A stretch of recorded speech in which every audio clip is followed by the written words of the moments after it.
Hey everybody, it's Peter, and this is the 2026 Kia Niro SX. This is the 2026 Kia Seltos X-Line. Now, why did I choose these two models? I should point out this is the hybrid, not the plug-in hybrid or the electric car. But I chose these two models because we're going to do a practical comparison between these two small crossovers from Kia. Because although this Seltos, or the Seltos in general, is probably more popular, I haven't checked the numbers, than the Niro, I think the Niro is worth cross-shopping. Now, these two models that I've chosen are within $300 or so MSRP, so they are basically, if you can afford one, you can afford the other. You know, rates can vary over time, but if you have questions about these cars, I'm filming here at Fredericton Kia, they give you complete access to everything they sell, and you may also know, if you dig through the history of the internet, that I used to be associated with a dealer that worked with these in a pretty decent sized YouTube channel, and I kind of know about these cars. So what we're going to do is, like I said, we're not going to get into the nitty gritty of the specs. If you want that, the website's going to give you some of that. What we're going to do is talk about some practical differences and some things that you can't find online, and probably not in some other videos as well, to help you decide which one of these vehicles is best for you. So, very quick story time. Back in a previous life, when this was first introduced, Kia Canada had promised the channel I worked for that we would get one early access to film it. And then it didn't happen, so we flew to California and filmed the American version of this, and we were one of the first dealers to have a video of these. So I've been following this since the very first Seltos came out, and even before, and this one here, this exact model, I actually saw in pre-production before it was even released. So I've been following these cars for a while. I have a sense of what they are and who they're for. And of course, the obvious thing here in Canada is if you want all-wheel drive, you have to go with the Seltos. It's available in a front-wheel drive, but basically most of them sold are all-wheel drive here in Canada. The Niro does not have all-wheel drive. It is only a front-wheel drive, but it is only a hybrid or a plug-in hybrid or a full electric vehicle. Now, a hybrid is what I've chosen today because this one never needs to be plugged in, that one never needs to be plugged in, and while this one will give you more traction in certain situations, this one's going to give you decent efficiency or better efficiency in just about every situation. So let's talk about which one might be better for you, and we'll start with some of the key details. So let's start here with the Seltos. First of all, the X-Line is essentially an appearance package, and it is a more top-of-the-line version, and you can get both of these vehicles in much lower trim versions. A couple things on the X-Line: it does have a raised roof rail, so it's a little bit taller, and that makes it a little different than the Niro, which we'll show you in a second here. It doesn't really matter, but if you went from a Niro to a Seltos, you could probably use the same roof racks if you didn't have the X-Line. If you have the X-Line, a little bit different. Now let's talk about this all-wheel drive system. This X-Line was at one point sort of touted as the off-roady kind of version with Kia. Now this one does not have really off-roady tires or anything like that, and this class in general is always fighting for fuel efficiency. So generally people in this smaller SUV class, what matters to them is a small SUV that's not too expensive to buy but also not too expensive to run, and that includes fuel. So because of that, the all-wheel drive system on this is geared less for all-out traction all the time and more for efficiency. That's pretty common in the class, but let's talk about how it works just so you're aware. So taking a look at the front wheels here, you can see that brake disc has a little bit of corrosion on that. Do not worry about that. As soon as you apply the brakes once, it will basically rub itself right off, but the black wheels kind of make the color difference look worse on camera. So let's talk about the all-wheel drive system here.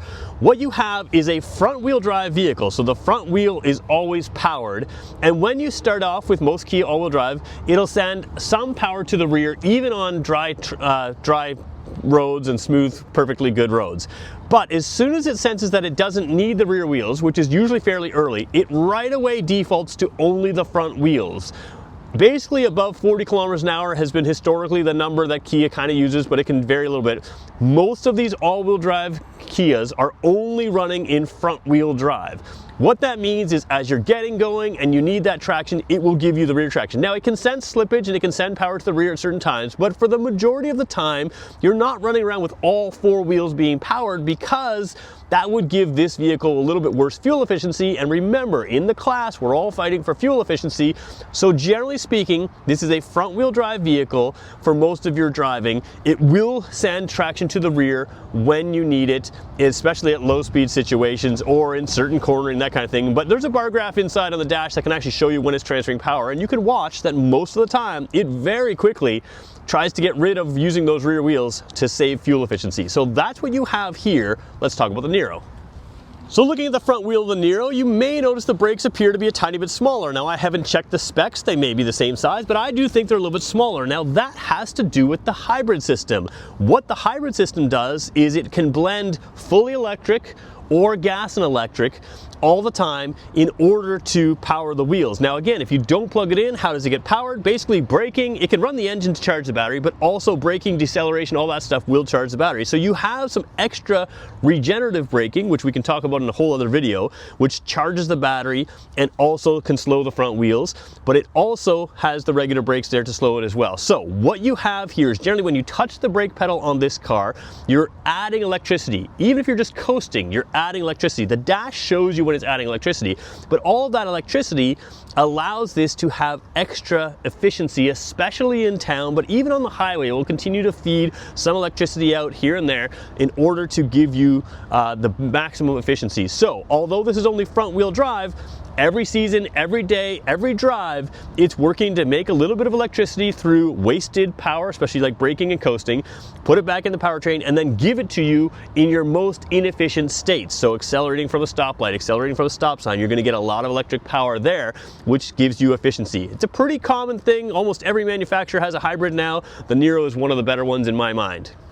So that is the major difference between the two as far as things you don't see so much. Now let's talk about some of the things that you will see and notice. This Seltos, this 2026 model, is in its second generation, but it's really just a refresh. So a lot of the bones here are still the same as the original Seltos. This Niro is a little bit more next generation than the first Niro, but it's also in its second generation. So they've both been updated. If you've seen either the Seltos or the Niro in the past, you may be looking at an outdated Seltos or Niro compared to what we have in front of us. A couple things that are worth noting. Great headlights on this model. They basically look like they are shared. Although these ones are here and here, the Seltos has the same pieces here and here. That's a pretty common thing to share pieces like that. You do have different fog lights here, but you still have fog lights there. One key difference that you don't have on the Seltos is there's no front or rear parking sensors. What that means is there's no little sonar there that can beep as you're approaching things in the front. If you are someone who likes to park close to things or likes a little bit extra reassurance, especially in the front for parking, you do have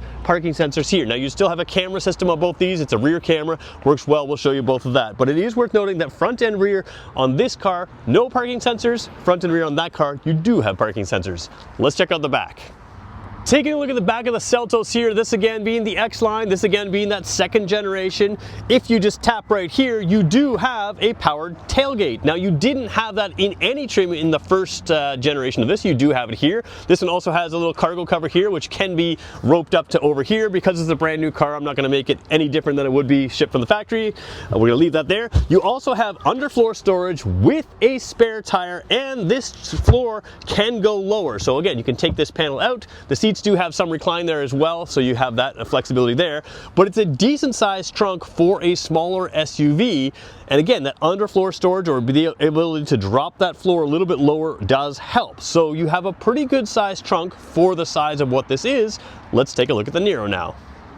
Taking a look at the back of the Niro, one thing you will notice in this video, the angle I'm filming at, these look very small for lights. They are very bright, so don't let the angle of the video, again, it's a single eye looking out, don't let that affect you. You have very bright lights here. But take a look here, the original Niro also did not have a powered tailgate. Now you have that. That's available in this trim line. There is no cargo cover here, not the end of the world. There is, I don't think, oh there is, no, I don't think you can recline the seats any here, so that's still the same.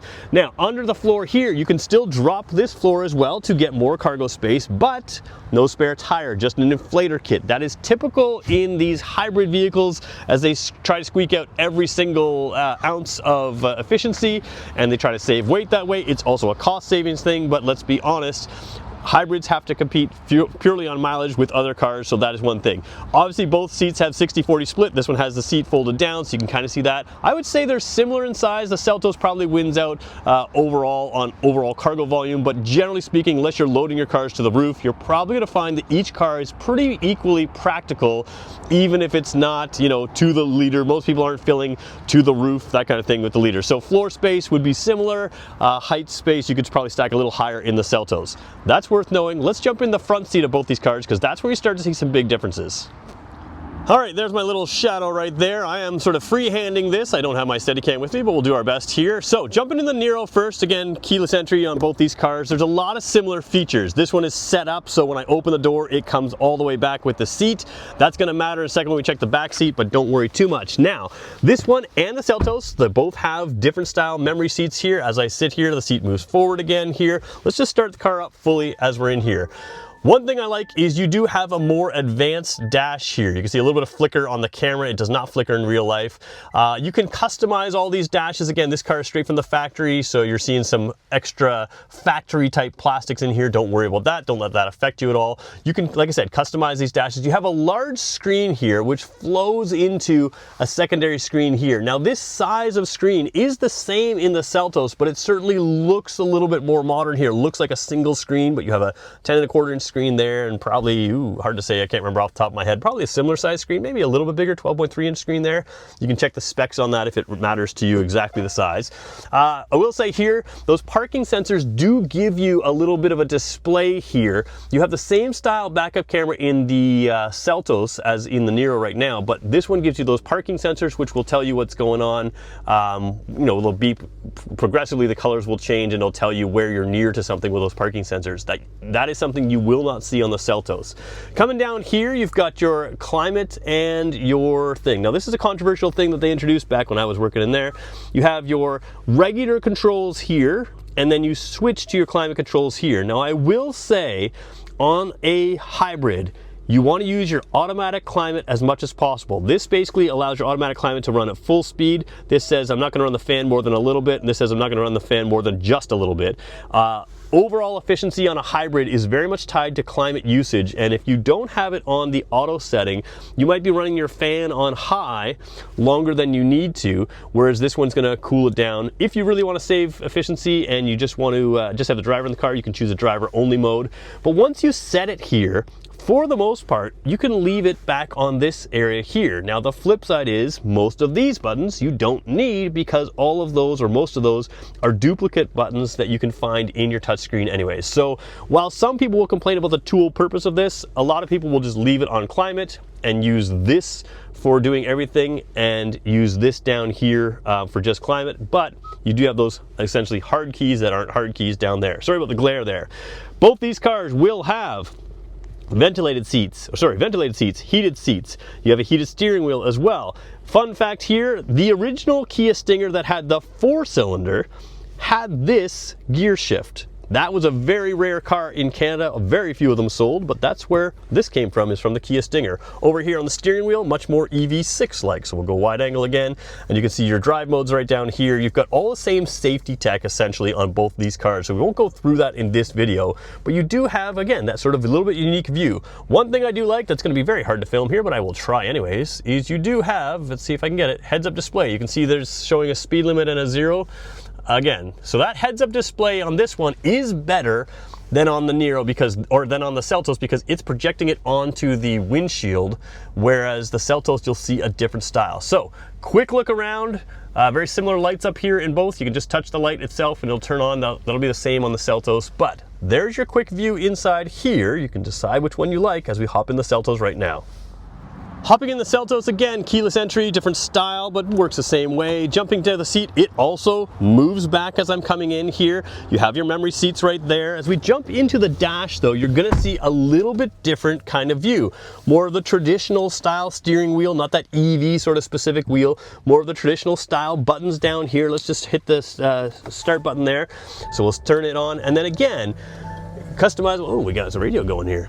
Customizable dash design here, so we can sort of show you that here. This is definitely the 10.25 inch screen there, and a 10.25 inch screen here. We're gonna turn the climate system just off for now. Actually, we'll put it on the auto as well. And then we'll turn it down from the high. There we go.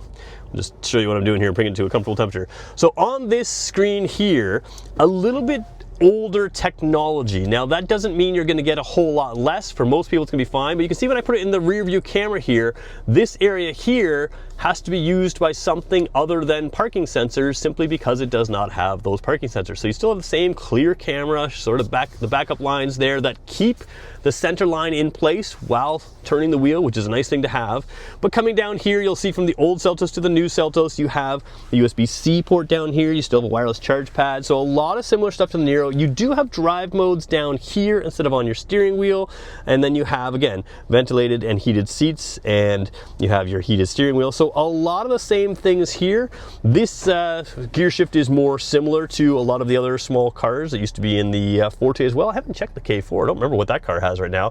But safety wise, you have a lot of the same things. Lane keeping, smart cruise control, that kind of thing. You can customize buttons on the steering wheel. So one other difference, this has a Bose audio in this trim level. The Harman Kardon system is in the Seltos. So that's one little difference that's worth noting right there.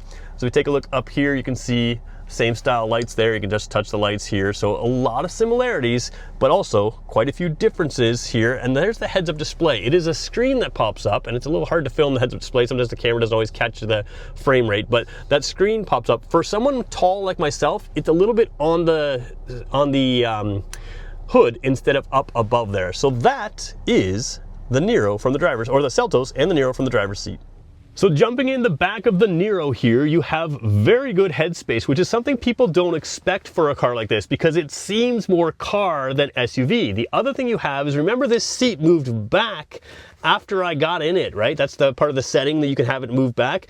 It has plenty of legroom here, and you can see on the side of the seat here, there's a USB-C port. So in the Niro, you have the USB-C on the seat. You have good knee room. My legs are on the seat, which is comfortable. You've got these hard-sided seats kind of thing. You also have a place to hang your coat up here right on the seat. That's how these seats are designed. And again, good headroom. This one does not have any more recline, but it's a comfortable position for me. Let's check out the Seltos.